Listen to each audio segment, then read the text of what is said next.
It's a grave understatement to say that as a kid. I was addicted to League of Legends. Jins. I came home from school every day just to play for hours until I fell asleep, never giving two shits about anything else other than my League of Legends rank, to which I thought would be dropping the second I was off online. I was deprived of the game for a few days. I turned schizophrenic, with like a crack addiction with withdrawal. I was no faker, but I was pretty certain that I played more hours than him per day. It's no observation, to say the least. The observation was almost fatal. I could play over 24 hours without food, water, or sleep. Things had gotten better since then. You might be glad to know that I deleted the game 2 years ago, and I haven't touched it ever since. In fact, I avoid people when they talk about it. If people ask me about the game, I pretend I don't know what it is. I threw away all the League of Legends merchandise I bought, deleted all the strategy manuals I downloaded, and I stay miles away from anything having to do with these games. The reason why I never wanted to be reminded of anything to do with this game again stems from a long ordeal I endured when I was 16. I was home alone one evening, playing League of Legends as usual. To see how it works, you go play the game for yourself. It's the most popular PC game in the world, although I would strongly advise you against it if you want a life. For the purpose of conserving your time, I'll only explain the necessary background knowledge to understand the story. For those who aren't familiar, League of Legends is a MOBA game, which relies on skill, strategy, and teamwork. Each team is called the Summoner, who controls an in-game champion with unique powers and abilities. The games are about half an hour long each, and you could pick up a different champion each game. There were free lands on the map called Summoner's Rift, and there was a defensive turrets placed along each line. The two opposing teams will have 5 summoners with each of them, usually randomly matched, and objective of the game is to bring down the enemy's turrets in order to destroy their base and claim victory. If your champion is attacked, your health is lost, and your champion can die by losing all of his health. It means you would have to wait till a certain amount of time before respawning. You can attack enemy champions and kill them, but they can't defend their turrets, which gives you the gold to buy items and make your champion stronger. You usually get gold from killing enemy minions, which are small bolts to help their team attack turrets. You can choose from the variety of champions to play each time you start a game. Some are more difficult to play than others. Each requires them master properly. I was accustomed to play champions known as ADCs, attack damage carriers, marksmen, long range, and consistent damage dealers usually start with the lower maximum health. Because of ADCs, they are especially invulnerable in the early game with their low sustainability. It is usual to see them playing alongside support champion, with one low damage to be useful abilities, to which enhance the ADC attacks, heal, restore health. The champions around them shield allied champions from the enemy attacks, stun enemy champions, so the ADC can do more damage and helpful, the effects depending on the champion. In late game, the ACD champions can try and team up the victory, able to annihilate the entire enemy teams within mere seconds. Due to the lack of damage potential, people would often find support champions boring to play. They are often blamed on by ADCs and the rest of the team. Stop to take my farm. Will you heal me? Kill instant noob. Still, however, a skilled support player was sought after every ADC player, and I was no exception. I would always friend request good support players after games, as a reliable ADC myself. They would usually accept. That evening I had just finished a victorious game, which was completely turned after a awful first half. In the first of the defeat of seemed certain, I had never been more frustrated in my life. Our team was full of noobs and have been AFK for about half an hour before disconnecting. When I returned, I had a terrible ping. Is all I could say. I tried my best to feed, die a lot of times. When I checked the end results, I was very surprised to see a support with 18 kills and 1 death, while everyone else's were about 2 kills and 5 deaths, like me. To my surprise, the support friend player requested me before I exited out of the game. I hurriedly accepted it, and the username was a string of seemingly random numbers. This is how our chat history went. Hi. Hey GG. Hey BG. You did play that shit. I'm usually a pretty civil guy, so I played to have fun, not to cause drama. Usually if the players were toxic, I wouldn't hesitate to unfriend and block. Although at this point I seemed to sense a little bit of toxicity. I thought it was just blank bants. We didn't know each other much yet, and it was my true performance in the last game was shit. I was AFK, got bad ping. You look okay from the match history. Players can check their results from other players in the previous game using on their profiles. I'm good usually. ADC main? Yeah, I play Lucian and Ezreal mostly. You're a really good support too, though. What's your name? Josh. What's your name? Sophia. You a girl? Yeah, what's wrong with that? There were probably more guys pretending to be girls than there were some real girls that played League of Legends. Perhaps in the toxic and game cheats over some female champion designs. But it's been estimated to only 10% of League of Legends player base is female, although there may be more anonymous female players out there. Nothing, just asking. You think I must be bad because I'm a girl. No, I never said that you're bad. It's just I haven't seen that many girls on here. Ugh, why are they always like this?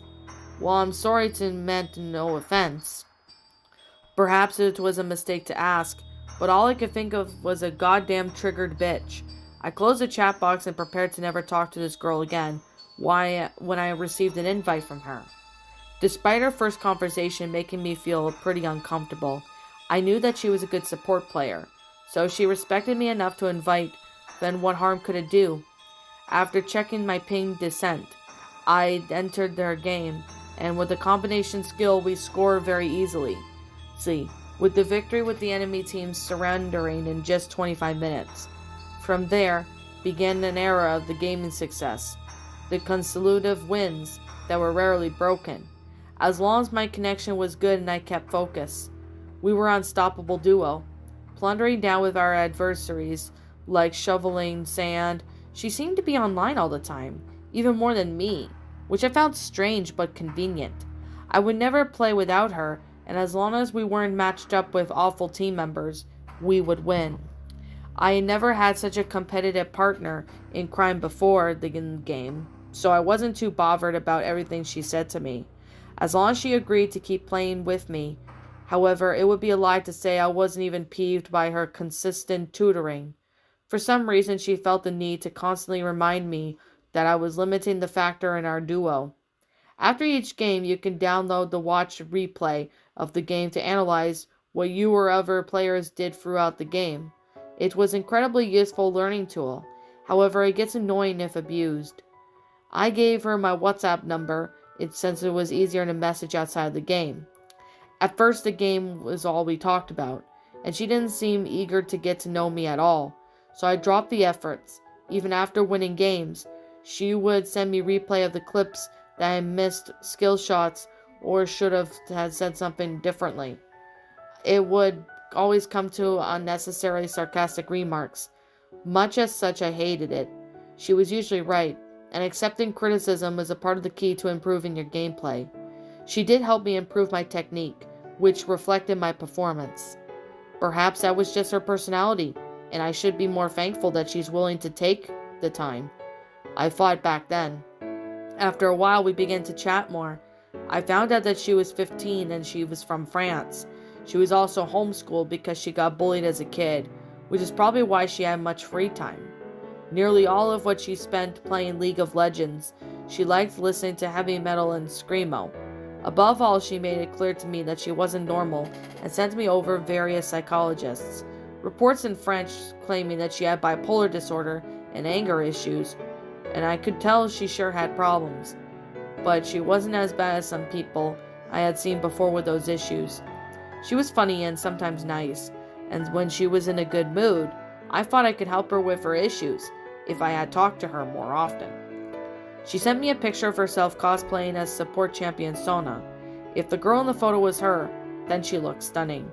She had a long wavy hair, which she dyed a blue, gorgeous blue eyes that seemed to glow. I considered the obvious possibility I was being catfished, and to be honest, I didn't care. She looked like pretty much long, and she was helping me secure those victories. Still, I felt good to think that there could be a babe behind that computer screen. Perhaps one day we could even meet and do other things. When we lost games, which was rare at first, she would get extremely pissed. Her reactions were so aggravated at first, even for someone with anger issues. I thought she had to be joking just to be funny or get her point across. She would curse at the other team members, search out their analyzed match history, and would watch replays of their mistakes over and over, texting me things like, "What the hell was that even retarded noob doing?" At various points of the replay, there was usually random matched ally summoners we would never see again. It was rare to see anyone more obsessed with the game than I was, and slowly began to rediscover the infection of the new level. As you win and more in League of Legends, they get harder. You get matched up with more experienced opponents, and soon it's difficult to keep your win streak up. The event time eventually came when all of the winning hits to a plateau, and we were both getting frustrated. She would sometimes take her anger out on me, which I endured out of fear, as she thought it was inadequate. But we were both addicted as hell, completely dependent on each other, and constantly lacking sleep. It spiraled in a pretty toxic situation after a few weeks. However, things really took a turn one evening. We were in a game when one of the members of the enemy team scored a pentakill. I figured it must have been a smurfing pro player, that nobody on our team exceptionally bad, but it was that he had incredible mastery, and all the dead champions scattered across the Summoner's Rift. The chat exploded with accusations against the supporter Sona, and the champion which Sophia was playing.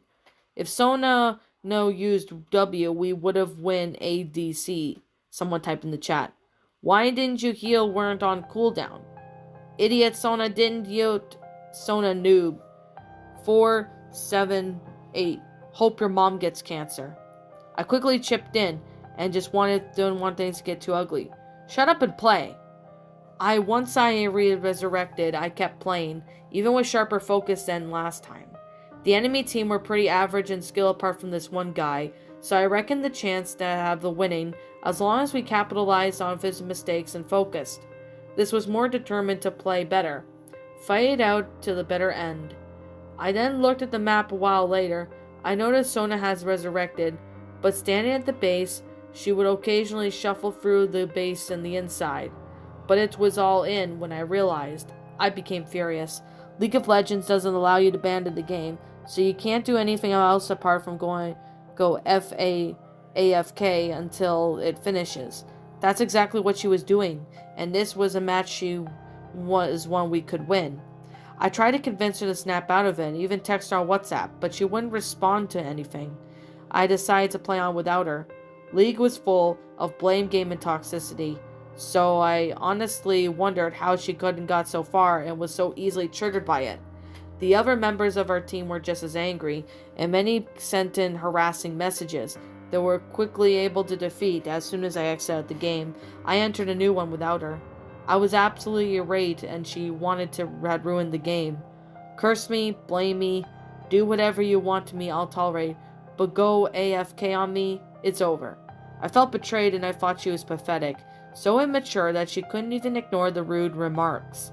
Above all, I needed a teammate who valued their pride and more than team victory. If she was going to act like that, then it would probably damage my win rate more than do good in the future. When she realized I had entered a new game without her, she kept texting me on WhatsApp. I read her first messages first. They made me cry again. This always happens to me. Why do I have to be so sensitive? Herself was pissing me off, so I turned my phone on silent and kept playing. My results weren't as good when I played with her, but they were decent though. In fact, my additional defeats. It was liberating not to be dependent on her anymore. when I realized how much I sucked up over to her over the past month or so, and vowed to keep my own skills and stand my own ground from now on. After a few games, I decided that it was enough and went to sleep. In the morning, I woke up to 100 plus texts. I opened WhatsApp, and to my horror, I was greeted with the string gory images that made me almost vomit, and was completely unprepared with to face such a sight. She made multiple cuts on her arms with a knife and sent me pictures of deep cross-hatch lacerations. There were large brown stains of excessive bloodshed on the carpet and bedsheets in the background. I scrolled up to the top. Why are you ignoring me? Stop ignoring me. Sorry, sorry, sorry, sorry. The images after her pleas sent me pictures of various cuts and bruises had she inflicted on her arms and legs and stomach. I thought I was likely ignoring my cause of this mess, and instantly regretted it. Sophia's typing. Morning. I was afraid that what she might do next. I didn't know what to say. Instead of texting, I voice called her. She declined the first few times, but I kept trying and she finally picked up. Sophia? Hey. Her voice was meek and quiet. Nice to talk to you, Sophia. Listen, if this was my fault, I'm so sorry. Please don't take the game so seriously. I just want to have fun. Doing this to yourself, over what everyone else says or does, even me, is not really worth it. We were both silent for a while. I was crying all last night. I thought you would never talk to me again. She sounded as if she was choking. I was just angry of what you said. Sorry for ignoring you. It won't happen again. I have more, but I won't show them all to you. She sent me another image, this time of a phone screen cap. There were more images of bloody cuts in her skin, when she sent me another number. Who did you send this to? I asked. That's my other phone number. Why are you sending pictures there? I want to see how they look when you receive them on WhatsApp. Sometimes they crop the picture. I was terrified at this point, extremely concerned for her well-being. She was clearly incredibly self-conscious and mentally fragile. Have you treated the cuts? I just put a bandage on them. Go get yourself to the hospital and get treatment for your self-harm. They might get infected. You could get really ill seriously. Why would you even care? She suddenly sounded distraught. Because you're my friend and you really scare me. It's not even that goddamn game. I just don't want you to get hurt. Okay, fine. She hung up. I wasn't entirely convinced to take by any advice.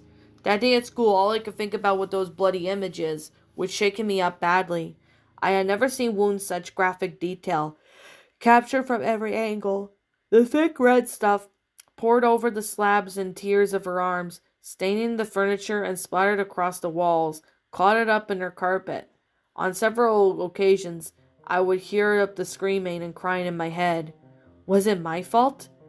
When I went to return home that day, the first thing I did was call Sophia. I asked if she'd been to the hospital, and to my relief she had sought treatment. All she wanted to do now was play. For the first time in years, I wasn't feeling in the mood to play at all, but I agreed that if it made her happy. Neither of us were in great condition, and this reflected on our game performance. We would lose, she would rage, and I could tell each game was making increasingly her agitated. You're not landing the basic kill shots. Have you become dyspraxic? Look at the fucking map. Get out of the bottom lane. Where the hell is our frickin' juggler? I told her to calm down and take a break, and when she refused, I logged off. She became incredibly angry and started sending me threatening texts, telling me she'd hack my account and send things to my friends. I decided that I had enough of this emotional abuse over a bloody game, and if she didn't calm down in the morning, I would block her for good. The next morning I received more photos of cuts and bruises on her limbs. My heart sank as another message came. They took it away. Took what away? I asked. She left me on read for a while, so I got worried in voice call. Who took what away? I repeated when she picked up. My computer. My parents came home from work yesterday and saw the bloodstains. Oh my god. They said the game was making me violent. Why didn't you tell them you enjoyed it? That was your escape? No excuses, they said. I couldn't do anything. I'm sorry. I didn't know what to say. I have nothing left. Sophia, there's more to life than that game.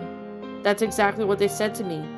You're just like them. I played and was to escape their abuse, to forget about the bullies and liars and the fake bitches.